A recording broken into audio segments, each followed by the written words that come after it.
Hello everyone, it's your boy Angelo. Welcome back to another episode of Horizon Zero Dawn. This is the end, methinks. There's like absolutely nothing else to do. Silence has already said his goodbyes, gave us his lance, and we added that little module to it that is supposed to somehow stop Hades. But considering it's at the tip of the spear or at the end of the spear or whatever, it means we have to get up close and personal with Hades so that we could stab him, right? Yeah, no problem. It's gonna be super easy, I feel. That's sarcasm. Anyways, with Silence gone, we have his equipment. My equipment is already upgraded with the best mods that I had available to me. We went back to the ruins, got that ancient armor. I even tried out the little force shield that it has off camera just so that I could get familiar with the mechanics, and oh boy. I could see why this armor was left for the end game. It's a shame that we're not going to have it for too long. Oh, there's always the DLC that I can use the armor with. But yeah, it feels like we're right there, right at the end. There's no more side quests, no more errands to run, no more hunting grounds or tall necks to conquer. I think this is it. We just have to warn Sun King Avad about what the Shadow Karja are planning on doing. And then what? The final battle ensues at Meridian. I hope it's of epic proportions. A part of me feels like I'm gonna feel empty once this journey is over. Like, every story must have an ending. It's inevitable. I can draw it out for as long as possible. Sooner or later, we will arrive at our destination. It's just, I dread it because it's like, I love the characters. I fell in love with Aloy in more sense than one. I like a lot of the NPCs I got to meet. The music is beautiful. The graphics are gorgeous. I mean, this is the remastered version. Like, the story, the lore of this universe has enthralled me. And we're already here towards the end. But because there is a DLC and there is a sequel, I shouldn't feel too bad. It's not like Aloy's story is ending just yet. Her adventure is going to continue. But still, even though we're not like ending the book entirely, it's just a chapter. We spent so much time with this chapter. Like, I spent so many hours playing this game. You could see how many episodes there are. They're like, I think on average about an hour long. Plus, I spent a lot of hours off camera playing the game as well. So I put a lot of time and effort to this game. So to see it all come to a completion does make me a bit sad. But like I mentioned, there's still more chapters left to this book. So I shouldn't feel too bad. A part of me is excited to see what else lies ahead of us after this whole thing with the Shadow Card just done. So without any further ado, let's stop delaying the inevitable and get on with the show. The Looming Shadow. Hades intends to use the Spire to transmit a resurrection signal, calling millions of buried war machines from their graves. When the time comes, Aloy must stand against the Shadow, but she will not fight alone. Right, we have the Nora with us. I'm sure Sun King Avad would believe us about the Shadow Karja. I don't know if we told him about Hades and what its exact intentions are. I think that might be a little too far-fetched or too complex for him to process right now. But if we keep it simple and just say, hey, the Shadow Karja are planning on attacking Meridian, I'm sure he'd believe us.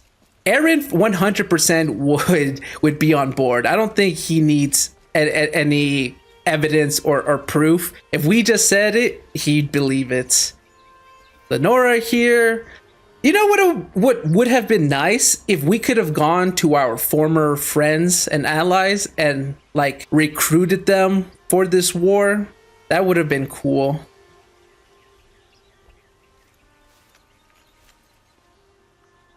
Aloy, what brings you to Meridian? A threat. Helis commands a legion of fanatics called the Eclipse. They will attack soon from the west, with an army of ancient war machines. But that's not the worst of it. They'll bring a mind with them, god, demon, machine, whatever you want to call it. It's called Hades. And it doesn't want Meridian at all. It wants the Spire. And if it gets there, it will send out a call, waking more ancient machines, more than we could ever defeat.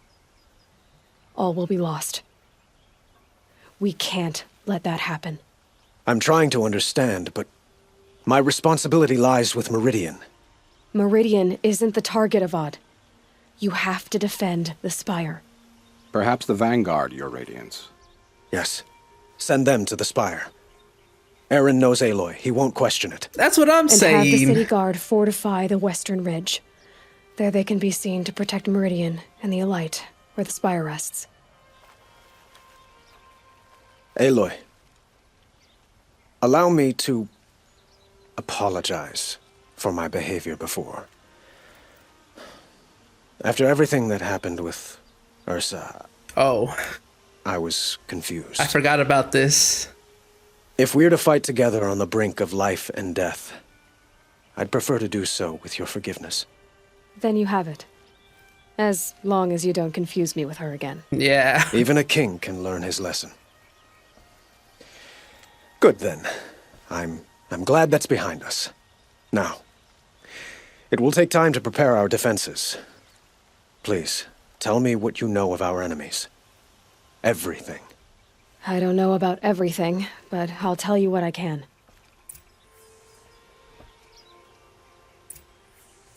That was it? We don't get to hear how Aloy explains it to him? It's like I was mentioning, we can't be too technical with the storytelling because it'd go over his head, and it's not their faults. They lived in a tribal state for so long, they don't understand a lot of the technical mumble jumbles. We just need to keep things simple for them. Maybe use terms that they understand. Kind of like how she was describing Hades, like a mind. Call it a god, a devil, a machine, whatever. You know, she's trying to dumb it down for them. I was hoping we could hear how she explains it to him, but I guess it'd be too much to go over, so they just kind of did a little jump cut right there. Also, The sun's coming up. I completely forgot about that awkward encounter with Avad. It's like Aloy, I mean, she is a beautiful woman. She gets hit on from what, Aaron, Varl, Avad. Hey, I even throw a little flirtatious quips every now and then when I think of Aloy. She is gorgeous, but obviously she doesn't have love on her mind right now. And it was incredibly, especially inappropriate for Avad, of all people, to try to hit on Aloy because of the fact that he had a thing with Ursa. She's not dead for more than like a couple of days or so, and he's already trying to throw his little net to try to catch Aloy already. Like, he was moving on so quickly. Yeah, that was highly inappropriate, and it felt so awkward. But at least he's apologizing for it. There's some other guys out there that don't know when to quit.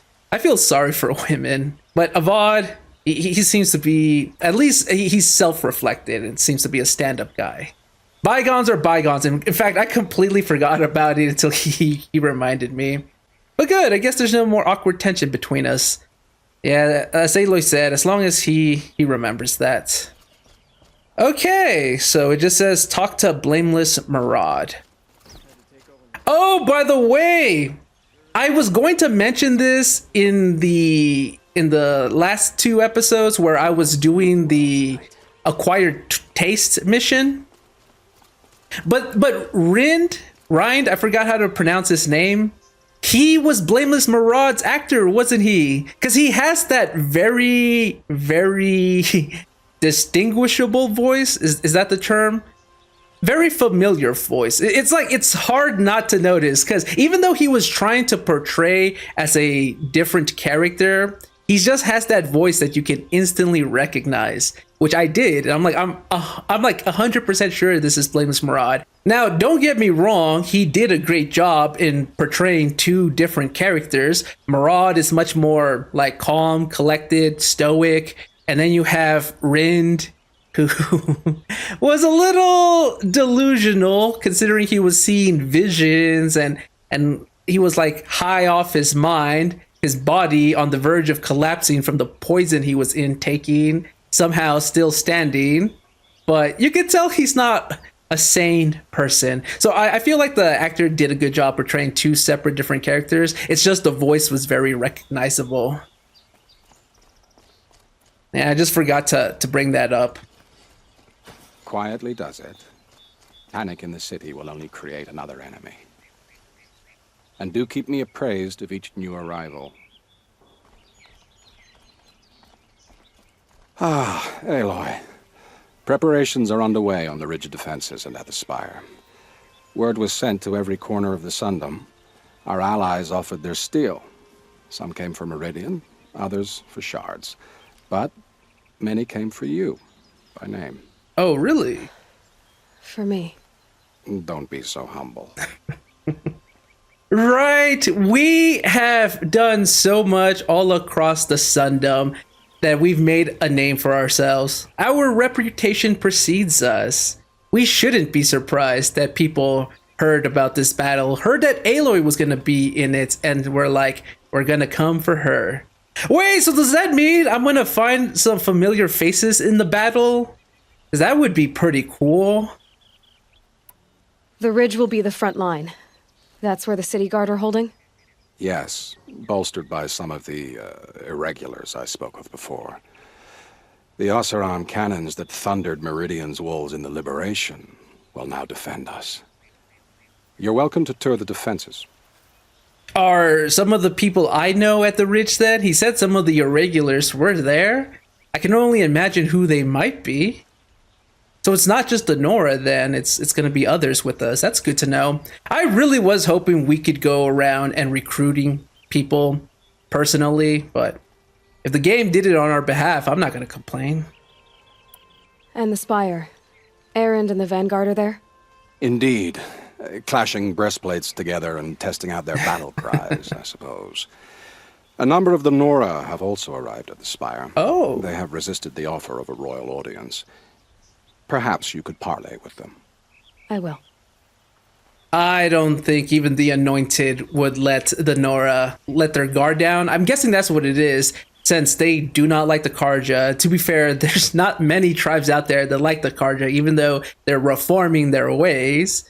They must feel like this is so sacrilege, leaving their holy lands, coming over here. Considering how small the villages in Nora lands are, especially when you compare it to Meridian, this massive ass city, maybe they see it kind of like sinful. Like, oh my god, look at the hubris of these humans, thinking that they can build grand structures and the goddess won't strike them down or something like those lines. Like, I can just imagine that's how they feel. So I don't even think that the Anointed would let them walk into Meridian. Okay, so that makes sense. I for some reason, I also thought that walking around Meridian, I would find like a group of Nora already here waiting for me. No, I guess they're at the Spire.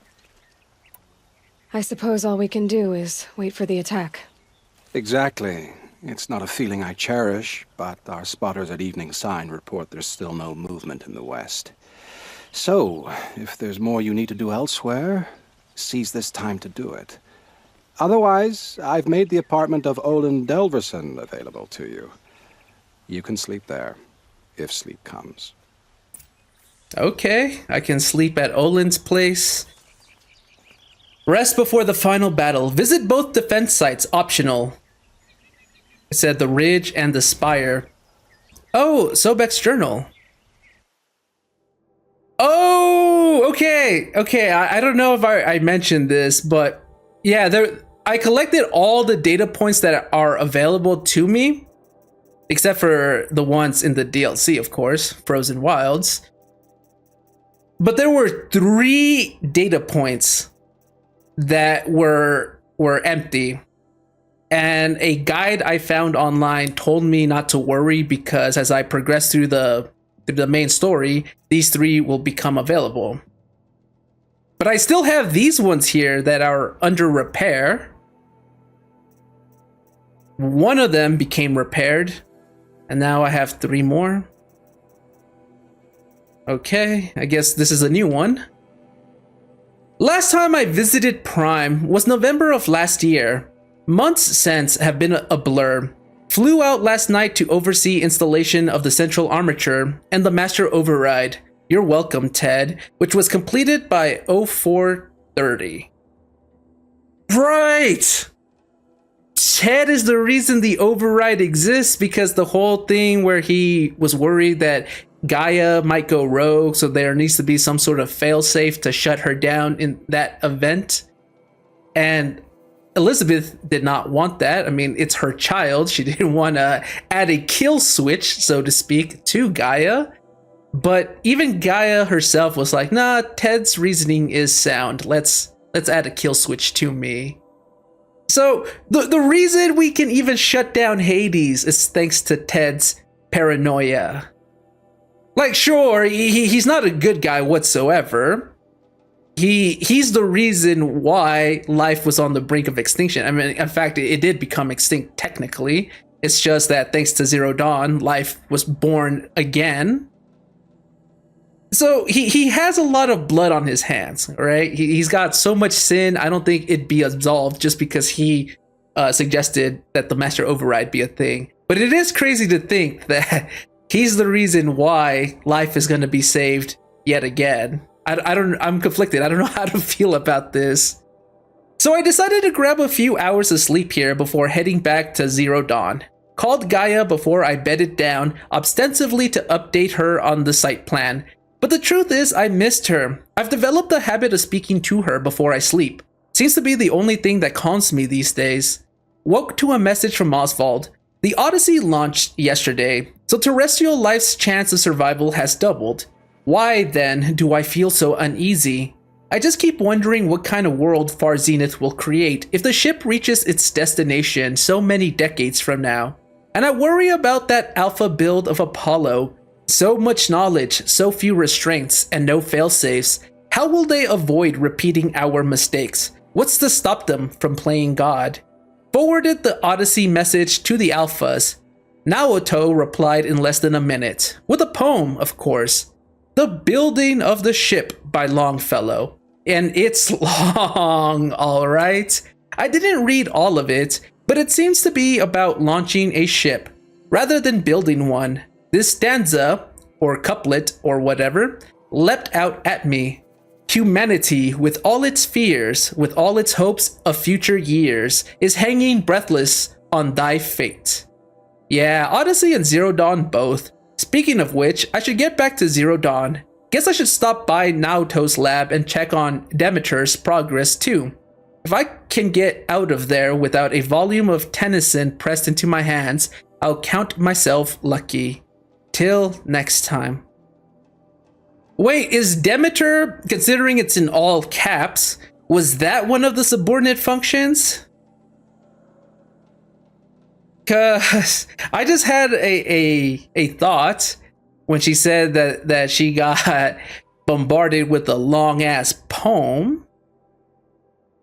Because I was gonna say, is Naoto the reason? Because I'm guessing that it was Gaia who did the metal flowers, and she's the one that wrote down the poetry, and then she started getting better over time. I was like, did she get inspired because of Naoto with his poems, and she's like, hey, I'll take a leap at this myself then, try it out? Huh. Also, this also got me thinking, Elizabeth had someone she could unburden herself with. Gaia. Aloy doesn't have such a person, does she? She's come across many people. I mean, people who came to Meridian apparently when they heard Aloy was going to take part in it. Would you say that some people came for Meridian itself, some came for the shards, and some came because of Aloy? So she's made an impression on people. But I don't think she's ever gotten close with anyone enough that she could unwind and unburden herself with. Just let all the weight off her shoulders for an instant. Let someone else hold it for a change. I don't think she's close with that with anyone. Like, her relationships seem fleeting, kinda.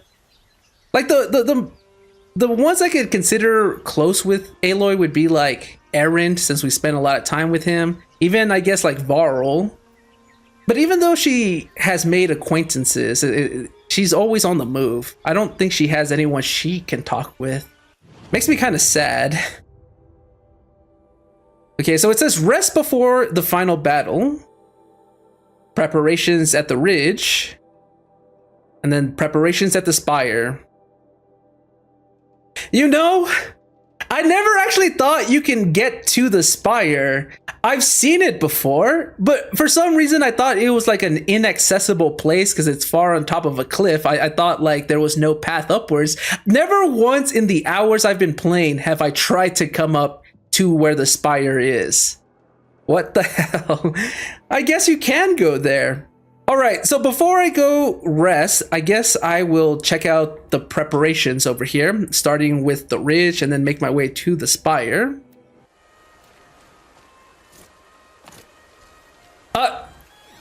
What the hell? So, is there something a VOD wants to tell me? Is there like a superhero program that he's secretly doing where he's giving some of the guards like this potent serum to give them superpowers? What is he doing?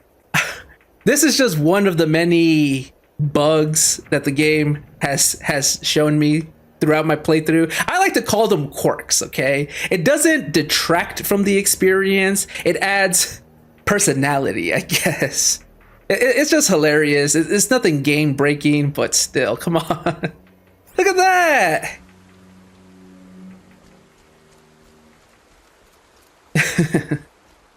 All right, so we got someone there, someone here, and Neil? Isn't that him from the Battle of the Dawn? Can be. Cinnabar Sands was before that, and there were no survivors. Well, I don't like to boast. Oh, son, keep the shadow from falling upon me. They recognize him! Hey, he's got a reputation that precedes him, just like Aloy. The difference is Aloy made a name for herself by taking down machines, Nil by taking down humans. So different reasonings, but he's famous here too. Well, I'm famous, he's infamous. They're scared of him. I guess rightfully so. Nil, you showed up, you psychotic bastard. Nil? Aloy. They told me your name. I said hair like a splash of blood, tenacious as a scrapper's jaws. I've thought about what you said. Every time, the wound you gave me. Oh my god. But I didn't wound you. Words, Yeah, Aloy. Still, I forgive. A duel is such a fleeting joy. If one of us had ended the other, we'd have missed all this. The wait before blood is shed. Like the scrape of a blade across your teeth. Nil, you're making it difficult to be glad to see you. But you're needed. The battle will be hard. Hard? I was assured the odds would be near impossible. Oh my And you god. signed up anyway? Impossible odds, fine company, killing without consequence. How could I resist? Of course, Nil. Never change. He didn't come here because he heard the odds were hard. He came because he thought they were impossible. And by came, I wouldn't be surprised if he did it both ways when he heard about the difficulty. Killed anyone lately you'd like to talk about? No. I don't care for fighting machines. But I hear these ones are demons. That's exciting. Trouble with a battle is, it can be hard to find killing to call your own. Oh my god. Yeah. I've never seen Naruto, but I've seen that one clip. I think I talked about it as well when I first heard Nil talk about the devastating wound I inflicted upon him because of my words. That one clip where he's like, Naruto, your words cut me deep, or something like that. Your words cut deep. Deeper than any blade. That's Nil. Okay, so who else is here? Petra! I remember that name. Geneva? Oh! The Karja, what do they call them? Not a guard. They were like a warden, a jail warden, right? Geneva? Nakoa. She was the one who went to avenge her father. The other Nora girl who ventured outside the Holy Lands and became an exile in return. Right? That's her. She's here. Uthid. And let me guess, Vanasha? Oh, there it is. Vanasha.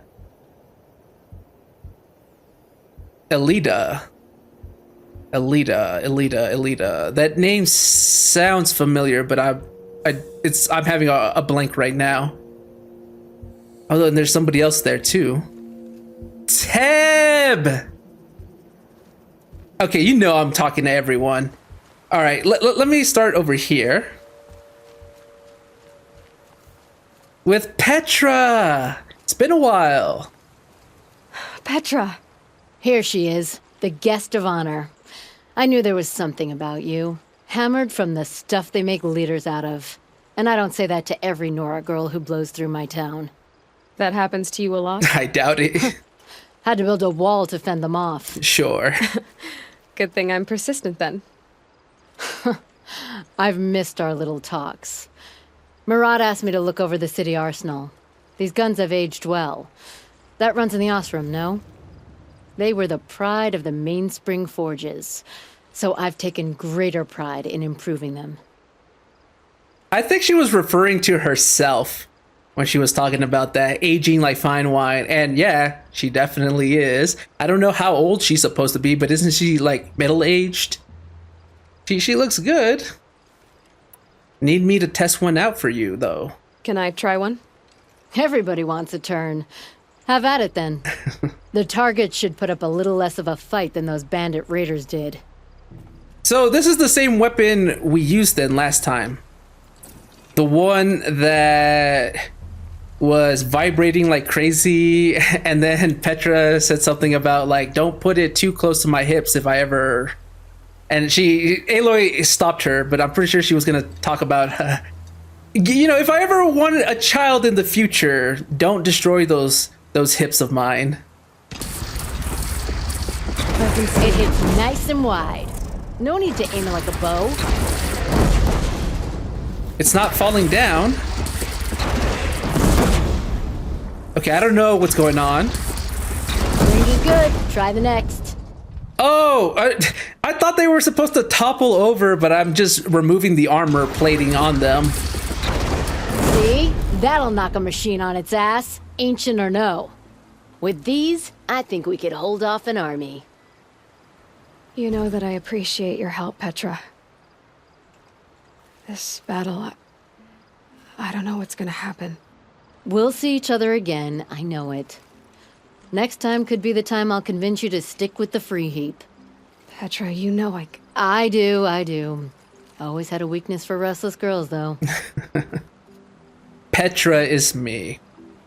So, the way she said we're going to see each other again, don't you worry.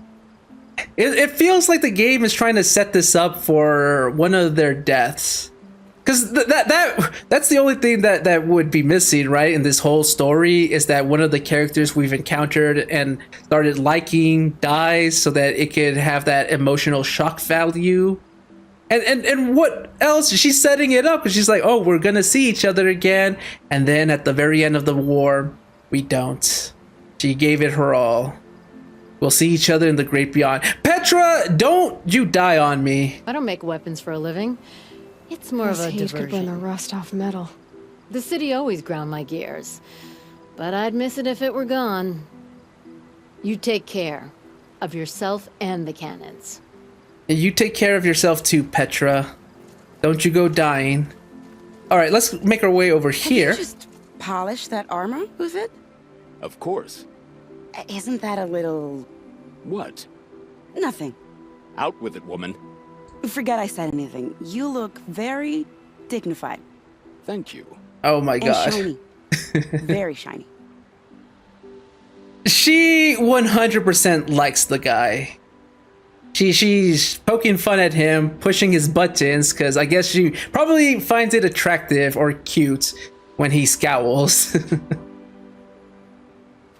Okay, lovebirds, I'll be with you in a moment. I'll give you guys space. Geneva, right, I do remember you. Geneva, they called you back to duty. So, you're the one behind all this commotion. Who made Sun King Avad finally show his sword arm from behind those robes? A king can be fierce and fair, Geneva. He's a good man. A smart man, too. He had Murad offer all my prisoners a royal pardon if they'd fight for Meridian. The whole motley lot of them agreed. Didn't take much convincing. With your kind of convincing, I don't doubt it. Ha! This time I went easy on them.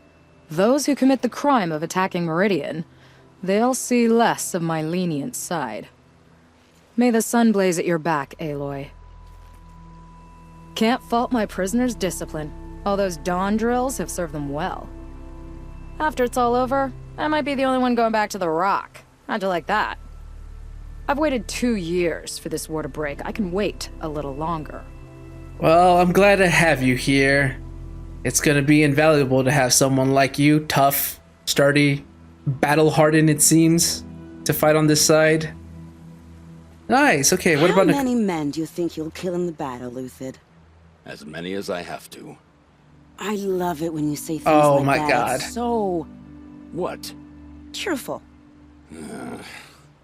Yeah, let's go with that word. I thought she was gonna say it was so, like, erotic or something along those lines. I wouldn't be surprised if that was what she originally was going to say, but, you know, gotta keep it somewhat PG-13 in this game, I guess. Although, I do remember there were 2 Asurum lovers who had a lot of euphemisms in regards to what they wanted to do once I left the premises. You know, they're talking about straddling anvils, hammering nails, that kind of thing. Nakoa, you came to fight. How could I not? During the Red Raids, there was only one Karja Butcher the Nora feared more than Zaid. Helis.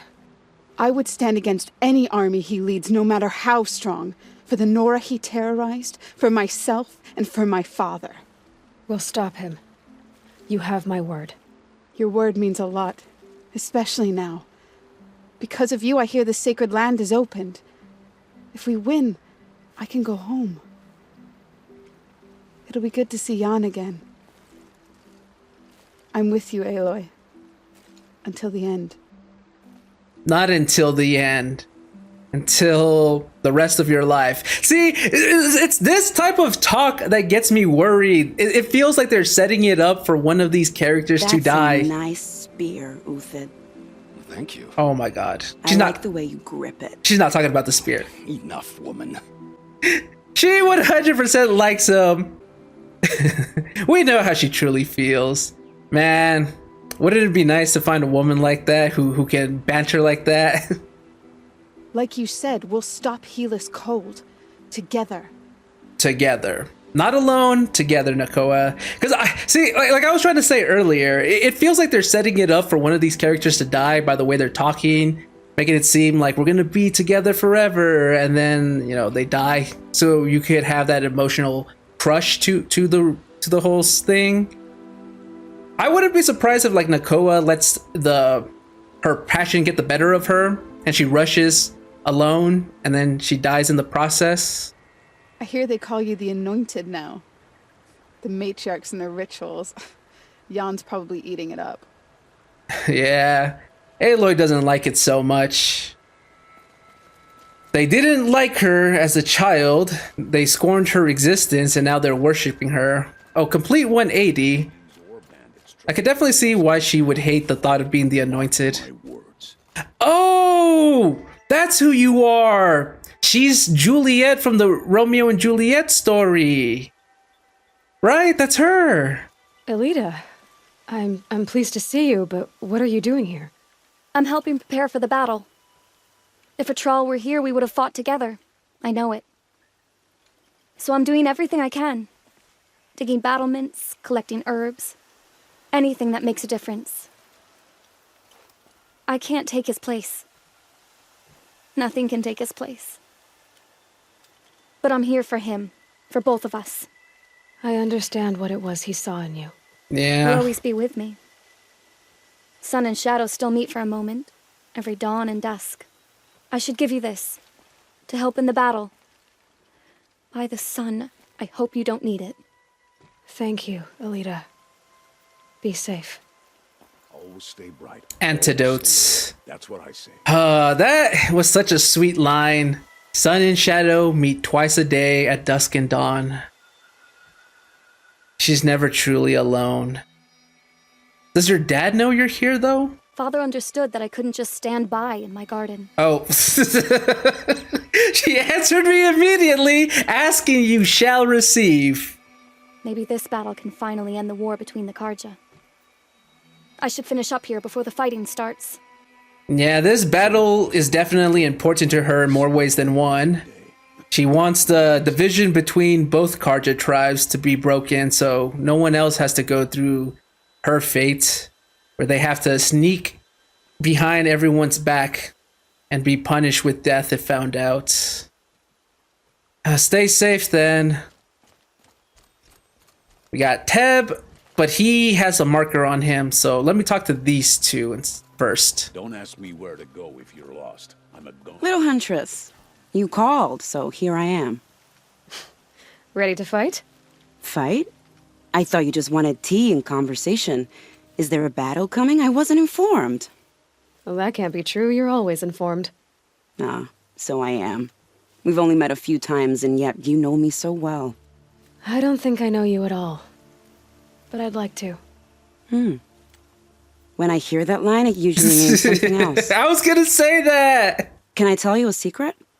Of course. I've been waiting for this fight my whole life. The enemy we face today is the same that turned Meridian into a slave pit and Sunfall into a bloodbath. Fanatics who torture and murder mothers, fathers, families, children, and say it's the will of the sun. I hate them, Aloy. I've got the scars of their whips on my back to prove it. And today, we can get rid of them once and for all. I said I came for you, but that was only half the truth. I came for them. This time, they're not getting away. I'm with you, Vanasha. We'll fight them together. And I won't forget it, little Huntress. Tomorrow, may the sun rise in a better world. I love that passion, that intensity, Vanasha. Glad to have you on our side. But yeah, I was gonna say the same thing. It's like, Aloy, the way you're talking to her, it could be misconstrued as you being a little flirtatious. And Uthid is right next to her. You're gonna get him a little jealous. But we know Aloy doesn't really mean it that way. I feel it's because she grew up with just Ross, really, that she doesn't have social cues. Although, when I was talking about the other two Oseram that were throwing out those euphemisms, Aloy definitely realized what the two were talking about. So sometimes it feels like she's a little oblivious, just like to all the times that she gets hit on. But then other times it's like she reads the social cues very well. I only fight when I have to. But by the time I have to, I usually want to. I've put something special on the tips of my arrows for the eclipse. It's too bad Bahavas isn't here to see his little friends crushed. It's fine. They're all gonna join each other in hell anyways. Aloy? At ease, Uthid. Meridian will be glad to have you on its side. And I am too. The honor is mine. You saved my epitaph from being a fine soldier but a fool of a man. I'm hoping you won't need any kind of epitaph just yet. Please. As the sun wills. When you found me, I was trying to eke out a glorious death. But now, a glorious life seems more preferable. To watch Edelman play in the low gardens again. Still surrounded by a dozen guards, but... what you did, Aloy, it was done well. Although, I can't shake this road. Vanasha, she delights in goading me. Like brazen colors waved before a behemoth. Do you want me to ask her to stop? No. I accept it. Well then. Meridian shall stand and shadow shall fall. I swear it. Here's to that, Uthid. Yes, please do not have your epitaph written just yet. You found a new purpose to live for, and then more than likely, come on, a new woman to stand besides. They like each other. He might be annoyed at her little pokings and proddings, but he likes it. The sun is my armor. This other armor I wear is a safeguard. Color's changing. Sun's going down. Always for a Sun King. Should be out Always for Meridian. Pacing around here. Every battle we hope to make the last. For the other side. Okay, don't go out and dying, old soldier. That is how I think he would want to go, but I hope not. I just have this bad feeling in my stomach that one of them is gonna go. Aloy, I told you I'd be here. You did, Teb. But have your wounds even had time to heal? Honestly, if I fought, I'd probably come undone. But don't worry, I'll leave that to the other Nora at the Spire. I brought supplies instead. These Karja have made me an honorary quartermaster, whatever that means. It sounds impressive. I could get used to it. We'll be setting up caches of arms and medicine under these banners. Look for them when the fighting starts. Aloy, when you went into the mountain, did the goddess tell you our chances? No. She didn't need to. I know we can do this, Teb. Maybe we can. Don't look to me for help. My duty is to guard. I don't get involved. I don't know what I'd do in Aloy's position. Would I lie to Teb so that he feels more assured? Telling him, oh yeah, our chances of winning was guaranteed or something like that, so his nerves could be at ease? Or do I just tell him the truth? I guess what Aloy did was the best option. She did tell him the truth that she doesn't know, but she was optimistic regardless. So yeah, I guess that's best. Anyways, we got a new journal entry. Halloween. Travis came by trick-or-treating, dressed up like me! Should have seen that coming. I gave him a half-eaten packet of dandy wafers as a treat and kicked him out, but not before he invited me to some kind of Italian horror extravaganza he organized for Zero Dawn staff. Seriously, as though there isn't enough horror in the world already. Anyway, I was already scheduled to fly out here to Gaia Prime for final inspections with Harris and the president's delegation. Ted was here too, and he was not looking good. Kept fidgeting and couldn't seem to look me in the face without blinking. I was relieved when he boarded his vert and flew back to Thebes. Gag. Though I guess I shouldn't complain. If he wants to build himself a deluxe shelter to ride out the apocalypse, let him. Keeps him out of Elysium and away from me. Wait, first of all, is it pronounced Thebes or Thebes? I don't know. But did he really actually make his bunker into the shape of a freaking pyramid? Egyptian theme and all? Really? Harris stuck around long enough to give me a detailed briefing on the strategic situation. Basically, we've entered the terminal phase, as though the color of the sky when I was flying over here wasn't clue enough. Another 2 or 3 weeks and the atmosphere won't be breathable. The last vestiges of European and West African Civ brigades are trapped with their backs against the Atlantic. The swarm that scuttled across Antarctica is crossing the Straits of Magellan? About to start its death crawl up South America towards the Amazon. All the work we did to reconstitute the rainforest, and it comes to this. And advanced elements of the Pacific swarms are already skirmishing with units on the Kalmar seawall. The news is tightening. Projections show we can still finish in time, but the margin of error is plus or minus 10 days, not a good spread. If the plague breaks through ahead of schedule, well, it just can't. I will not let that happen. Enough writing. I need to get back to Zero Dawn. Yeah, with all this anguish and agony going around with your existential crisis being amplified at the knowledge that the world is going to end. I feel like we need a little Travis in our lives. Yeah, the guy is very annoying and he has very, very questionable hobbies. I still remember those accidental workplace gore vids that he likes to consume. I mean, he's got a little Italian horror extravaganza, and something tells me it's not scripted horror, but real life horror that was recorded on like security cams and things like that he wants to view. But come on, if he dressed up like me to go trick-or-treating, I'd find that hilarious. This place really couldn't be more different to the sacred land, could it? There are materials like I've never seen in the markets above. I tried to explain stitchers and makers to these Karja. You'd think that wouldn't take much explaining. Well, they're all about their fancy silks, not leather. I feel like Teb could definitely make a life here. He might not know what an honorary quartermaster is, but he'd definitely be a great shop owner. Really couldn't be more different to the sacred land, could it? He could definitely carve a little spot for himself here. Okay, I think that is all with everyone here. Night is falling upon us.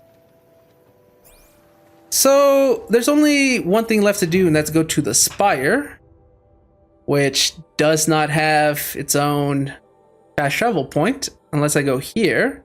I guess I'll just run over there. Give me a little moment to process everything that's happening. So it's really great that the game did indeed bring familiar faces into the fold. It scares me because, as I mentioned already, that... wait, I think this is, the same journal. I saw the date. It said 10/31. I was like, wait, this is the Halloween one I just read.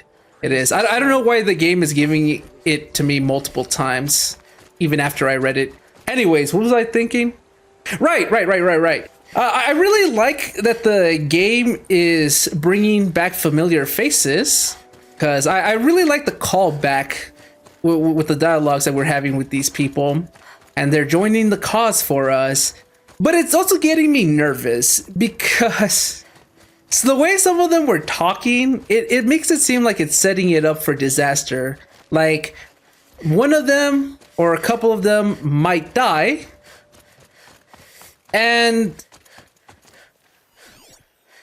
Aluki.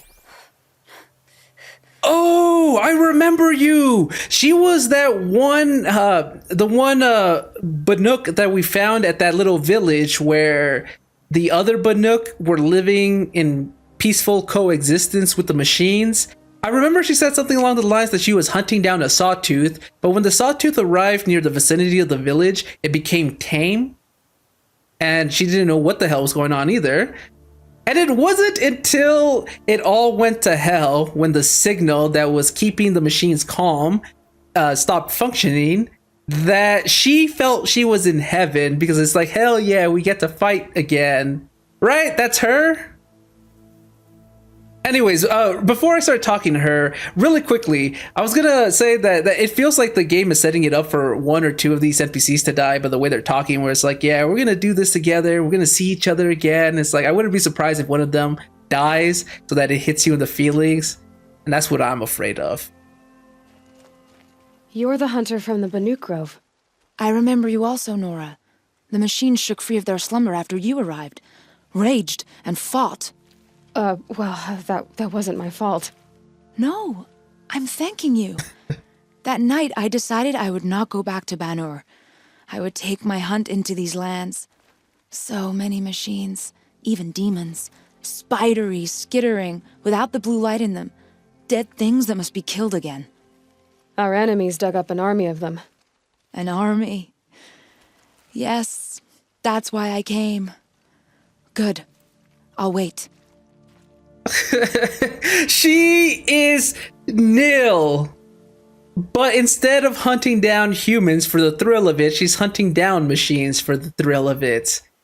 But the way she's so excited about all of the carnage that is about to come our way, and how excited she is. She can't wait to dig her spear and bow into these demon machines. She reminds me a lot of Nil, but I'm glad she's only focused on machines. From their metal bones, I'll make my armor and my song. Yeah, that's something Nil would say of human corpses. My spear is sharp. My will is like the oldest ice. If I live or die, they'll call my name down glacier cracks. Someone like her would be awesome to have as a companion. Like if the game allowed you to recruit NPCs to tag along your journey, I feel like she would be at my side. I need someone like her to help me take down machines. So we're getting more familiar faces. Yeah, this is my very first time climbing up to the spire. I didn't even know it was physically possible. Otherwise, I would have done it a long time ago. Also, now that I know that we can find some NPCs on our climb up here, I should keep my eyes open for people. Speaking of which, we have... Talana! My hawk! Talana, why are you here? I'm your hawk. Where else would I be? Defending Meridian with Avad? I leave that to the rest of the lodge. I will not stand aside while one of mine fights alone. Not again. Are you sure you... You're risking your life for all of us. You can't ask me to stand by and watch. Not when I have the power to change it. Then I won't ask you. It's settled. I will fight by your side. My only request... Name it. Leave the biggest machine for me. No promises. I thought she was gonna say, don't die. And then, yeah, Aloy would have been no promises, because, yeah, I think I might die a couple of times in this battle. Talana is here! Nice! If there was romantic options in this game, Talana would be #1 on my list. Yeah, sure, you might say that it might be a little weird because of the power dynamic, considering she's Thrush, I'm Thrush, she's my Hawk. So, it might be a little weird, Thrush and Hawk together, but the power dynamics can be abused, but they can still work if both people are mature about it, don't use their position of power to their advantage. Talana doesn't seem like she would. It's a shame we can't date people in this game. Talana would definitely be up there for me. Hey everyone, I'm currently editing this episode as I speak, and I decided randomly to Google Talana and Aloy, and oh boy, did I find so many fan art about the two, depicting them as lovers. So I feel vindicated in my love for Talana. Clearly, I'm not the only one she won over, and there are others like me who wish they too could have romanced her in the game. Alas, we're left to our Wattpad. Oh my god, I can't even say it. I don't visit it. Clearly, it's not my thing. But the Wattpad stories, the fan fictions out there, and fan art. That's all we are left with. We can dream though, can't we? When you need me, I'll follow your lead. I mean, what a woman, right? I came prepared. I have arrows enough to take down 5 armies. Hawk and Thrush ready for the battle to start. Yeah, Hawk and Thrush together. Do not die, Talana. I'd be incredibly depressed. We are here. Oh, and there's also a few marks on the screen. Are there other people that I can talk to? Now, Mom. Oh, he's the Sun Priest. One of the good ones, right? Varl is right there. Erend, Varl and Erend are here. Speaking of romantic options, I feel if they had them in the game, I think these two would be prime candidates. Personally, because I'm into women, I'd choose Talana. I don't know if I had to choose between these two as a romantic option for Aloy. I don't know. Aaron seems like a #1 contender. We did spend a lot more time with him than Varl, didn't we? Got to know him, but Varl, I could see why he would have the appeal of some people. And then we have Sona. Oh, Sona is here. Varl's over there. Their own separate corners. Is that it? This one only has 4 people to speak with.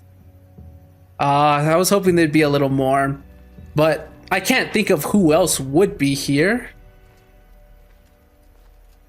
Yeah, I think it's only these 4. Okay, let's start with Sona then.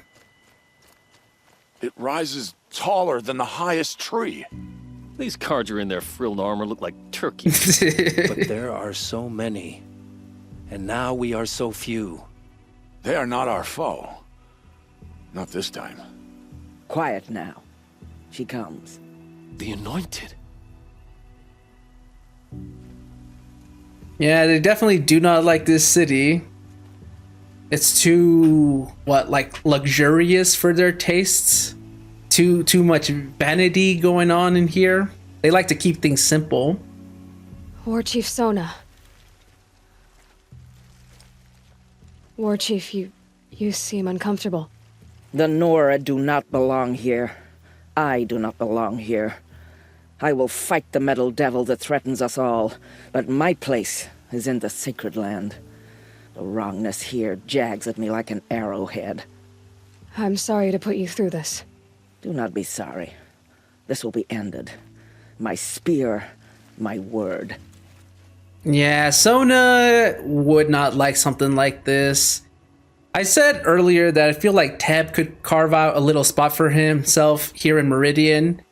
But Sona, she's, I guess because she's older, she's more rooted into her ways. Change, progress, they kind of frighten her because it's like everything she knows that's familiar is being different, and it feels wrong to her. Something like this, she never laid eyes on a place like this ever before. Others would be like, damn, that's a wonderful sight right there with Meridian in the background, seeing it all in its glory, but not to her. But I'm glad she still showed up. The Carja do not impress me. To build so tall is to invite the fate of the ancients. That's what I was saying. I read her like a book. She wouldn't like Meridian because she would think that something like this is too hubris of humans to do. It's just asking to be struck down by the goddess so that they can learn their place again. We will stand tall, for we are the strength of the Nora. Your fight is ours. You know it to be so. I'm glad you showed up. And yeah, be on your best behavior. We are few, they are many. Even if you wanted to attack them for whatever reason, please don't. It seems like they are on their good behavior. Okay, there's stairs going up here, but there's no one there. Let's talk to... Okay, let me hold off on Varl and talk to Naman first. O great sun, how does your gaze fall? In approval or reproach? Turn our heads with your daily pilgrimage, from the east where we came, to the west where only you may go. You grant cold metal the warmth of life, and let the machines bask in your great shining. For you, the shadows shrink and part and gather again only at your allowance without form. Your eyes, the day, your ears, the priests, your lips, the radiant Sun King, as there was before and will be again, your light. I got to say, I really like this character's voice. It's well fitting for the character he's trying to portray. I'm not religious myself, but if this guy was leading a sermon, I think I'd sit down and listen to him. Naman, I should have known if there was going to be a sun priest here, it would be you. And if the Sun King had allowed outlanders to set foot upon the light, this Aloy could only be you. I wish the circumstances were different. or that the Psalms of the Sun could give you peace of mind. But if you'll allow me one pontification, Go ahead. you've shown strength and compassion. Our enemy's only a desperate hate. Both sides claim the blessing of the sun, but the sun that I pray to, it would bestow it upon yours. You know, Naman, I'm already under some pretty heavy divine pressure, but I'll try to live up to it. The tribes united against Shadow. How could that not be the sun's will?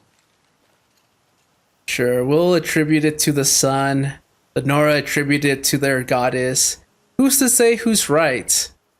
I mean, I do remember that, isn't it the Nora's belief that all humanity came from Nora lands, and then they were tempted by the devil machines whispering into their ears and became the faithless once they abandoned All Mother and set off to go into other lands, which is what the Karja believed. They believed that the Karja were wandering for who knows how long until they saw the Spire, and then they made their city here. So it could very well be that the Karja, the Banuk, maybe even the Osram, they all came from the Holy Nora lands, because that is where the Cradle facility is. I do remember seeing that drawing where it looked like they were building a Tower of Babylon of sorts, trying to stack these blocks to get higher and higher, to get closer to the sun. And I was like, hey, that reminds me about the Karja. So maybe they all were one tribe and then they moved out. He also said they came from the east, so it would make sense. They all believe something different, but it feels like we're all the same. It doesn't feel like it. It is true. We're all the same. We're all humans. They all came from the same cradle facility. Even though they have different beliefs, we're still the same people. But you could see how small differences like this could just snowball into the hatred that people have for one another, which is kind of sad. Greetings, Aloy. Don't. You don't need to bow. The Anointed doesn't like it. Or being She called the doesn't much Anointed. like being called Yeah. anointed either. It means a lot to have you here, Varl. I gave my word. So, Meridian, what do you think? I've seen many new things since I first met you. I should thank you.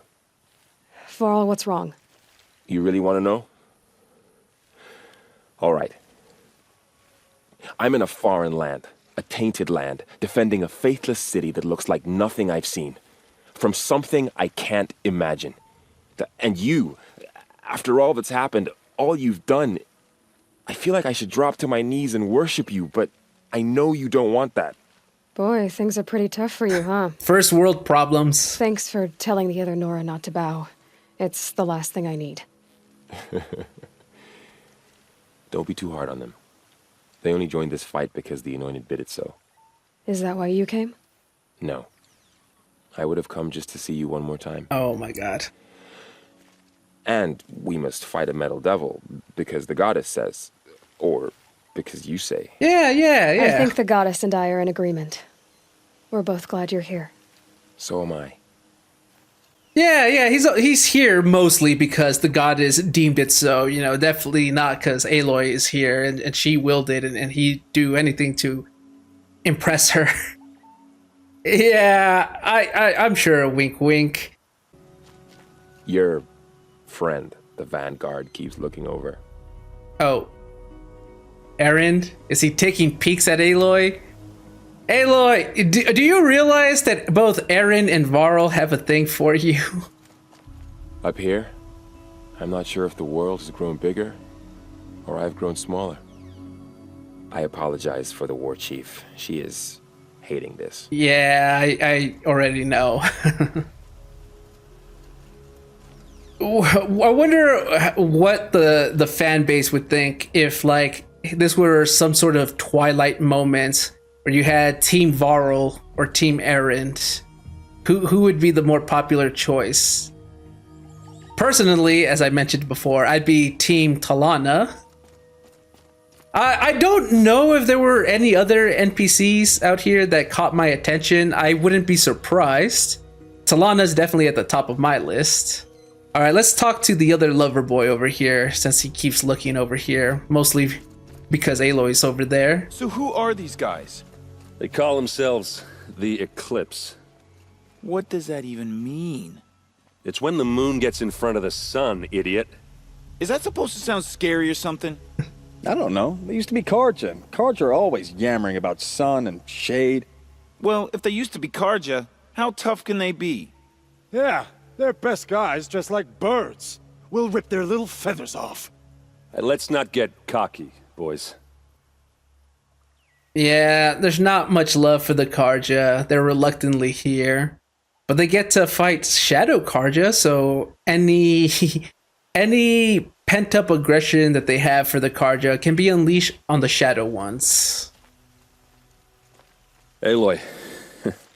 So here we are again, gearing up for a fight. Only this time it sounds like the bad guys have a lot more firepower. What are we up against, really? I'm not sure. But there's gonna be a lot of them, and they'll have machines. And if they get past us, it's not just Meridian that will fall. The rest of the world will go with it. Well, that's big. It sounds like our kind of fight. Right, guys? Well, where do they put the vanguard? At the front of the line! And why? Steel before iron! And what are we gonna do? Hit them like a hammer till they can't hit back! Damn right! You hear that?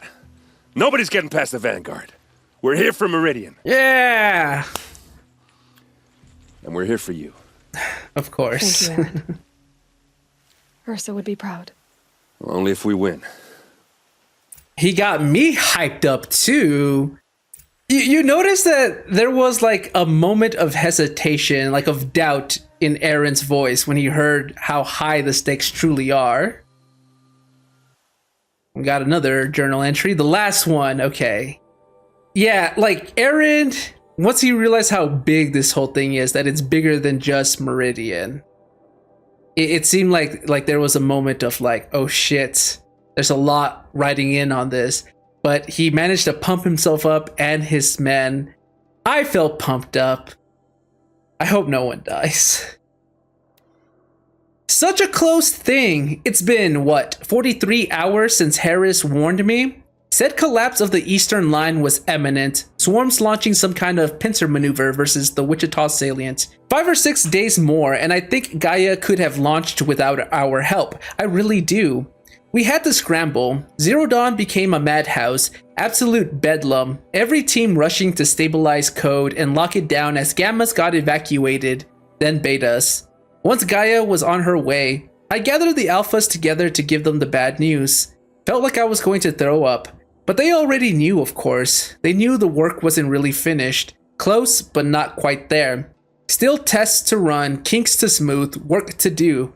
So they accepted it. No Elysium for us. We'll spend the rest of our lives here, testing and polishing each subordinate function to perfection. Guess that's what you get when you recruit a bunch of obsessive perfectionists. Managed not to cry until I got back to my office. So here we are, setting up Gaia Prime. And yeah, such a close thing. Makes me feel nauseated all over again when I contemplate how the fate of life could hinge on coincidence. If I'd never proposed the Lightkeeper protocol, there never would have been living spaces constructed here. If I abandoned the protocol sooner, the necessary life support systems never would have been installed. If. At least we won't have to endure the creepiness of raising and training clones of ourselves. The genetic material was never processed out of the cradle sites, so it's not even possible, for which I'm glad. I really wouldn't want to spend time around a young Travis Tate raised by Travis Tate. No, it'll be up to us to perfect Gaia, one generation only. Update. That was General Harris. The salient has collapsed. USRC expects to be overrun in 2 days, which gives us 72 hours at best to lock down and seal up. Buried alive for life's sake. I'll go tell the others. Yeah, so only cloning could be done at Cradle facilities, not outside of it. For good reason. That would be a bit weird seeing a young Travis Tate being raised by Travis Tate. Then you have Travis Tate squared. Would the world cease to exist if such a thing came into fruition? Would like physics just collapse under the gravity of having two Travis Tates in existence at the same time? Like, yeah, it's a good thing that they don't raise little clones of themselves. I don't know. Would you consider a clone of yourself who is much younger to be your child, your younger sibling, your twin? Like, how would you feel? I don't think I would know. Maybe I would treat them as my child, as a young mini-me. What kind of machines have they got? Big, ugly ones. From the ancients. Ugly and ancient? Like your mother? Worse, like your wife. Oh! That's enough. This is what I have to deal with. That was good. See, someone tries to insult you and you're quick-witted enough, you can insult them back like that. We gonna fight soon? I'm getting hungry. You're always hungry. Feasts on me after we win. Beer too? Beer too. I am feeling a bit peckish. I think I'm gonna eat something after I'm done recording this. You just can't leave me alone, can you? Oh my god. I think she likes you. Oh my god. You're gonna kiss her, Captain? Oh my god. Now. We'll just pretend that never happened. Yeah, if we didn't already know from the very moment we met Aaron, I'm pretty sure I called it because I'm like, maybe it's because I'm a guy, so I know how guys act around women. Maybe it's because they did make it a little obvious. I don't know, but I called it. Soon. My armor's getting itchy. But if you didn't know, I think it's obvious by now that, yeah, Aaron has a thing for Aloy. So does Varro. Avad, it was not just even subtle, it was directly told to us. Daybreak soon. Heavily implied that he had a thing for us. Twice. Then once more for luck. Okay. I guess this is it then. There's no one else to talk to. That's Naman. Varl, Sona. Yeah, I'm really hoping I'm not missing anyone. What do they want with that Spire thing, anyway? Where is the Spyro? Right there. In all its glory. So, they're going to launch an assault on Meridian. So Avad is over there, taking care of the city. Oh my god. They can't believe I took down Derval, really.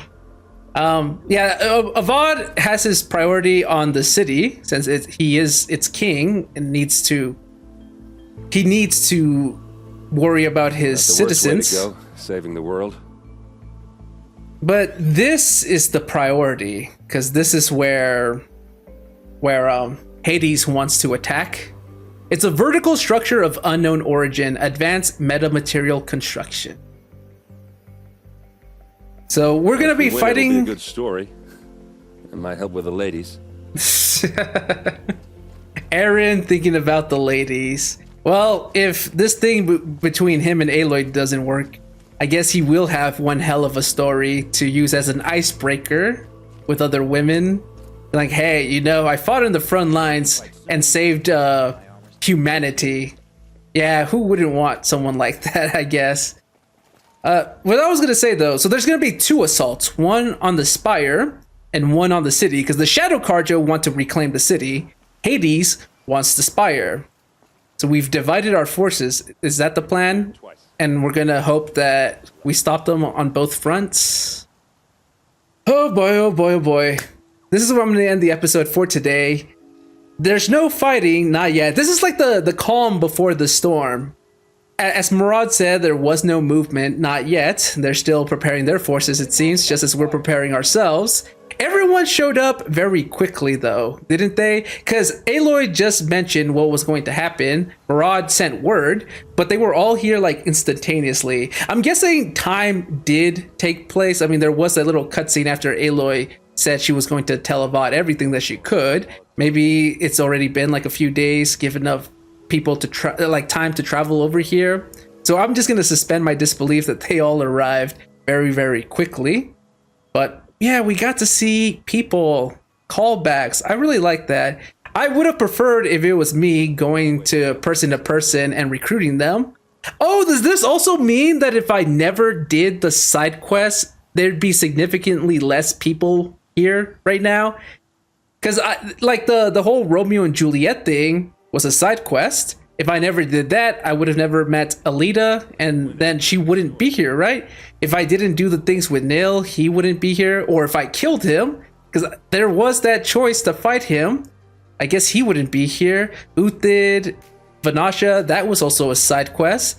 I would feel like that would have been more like a main quest, but I guess like the whole story of the power struggle with Meridian wasn't the main focus of the game, so they left it as a side quest. It was missable, skippable, so I guess they wouldn't be here had I not done that. So many people, now that I think about it, wouldn't be here if I didn't do it.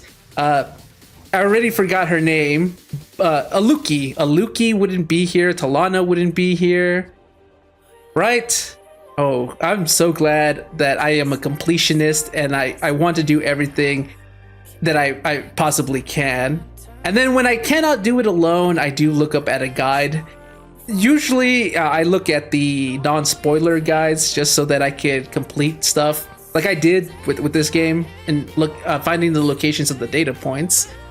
But yeah, I like to do everything that a game has to offer. So I'm glad because we got so many talks with these NPCs. But the next episode, that's the one where it's all going to go down, isn't it? We are there. We're at the finish line, and I'm excited. So if you guys are enjoying this, you know what to do. Like, subscribe, stay tuned for more. I'll see you guys next time. Bye-bye.